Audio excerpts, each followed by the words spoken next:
Now in verse 9, and I'm reading, "And God said unto Abraham, Thou shalt keep my covenant. Therefore thou and thy seed after thee in their generations. This is my covenant, which ye shall keep, between me and you and thy seed after thee. Every man-child among you shall be circumcised." Now that's the badge of the covenant. They didn't do this in order to become a member of the covenant. They did this because they had the covenant from God. And there's all the difference in the world. That's the same place that good works occupies for the believer today. You do not perform good works in order to get saved. You perform good works because you have been saved.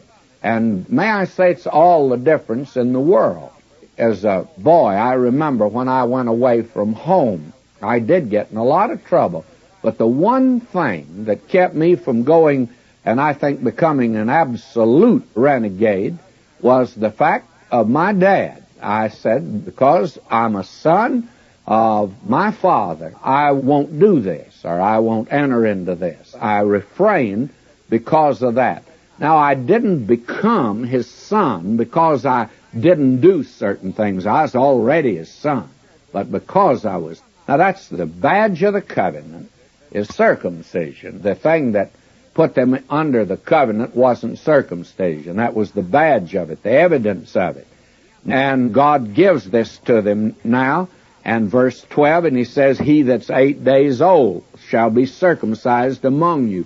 And if you'll notice how meticulous the record is concerning the birth of Christ, how all the law was fulfilled in connection of the birth of this little baby, that he was a son of Abraham, he was a son of David, he was in the line, and on the 8th day he was circumcised.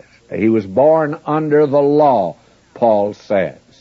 Now will you notice, God says here that he that is born in thy house and he that is bought with thy money must needs be circumcised. And my covenant shall be in your flesh for an everlasting covenant. That's the badge of it.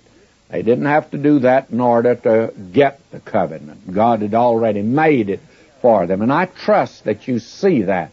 That's so important to see. The same thing is true today. A great many people think, well, if I join the church or if I'm baptized, I'll be saved. No, my friend, you don't do those to get saved.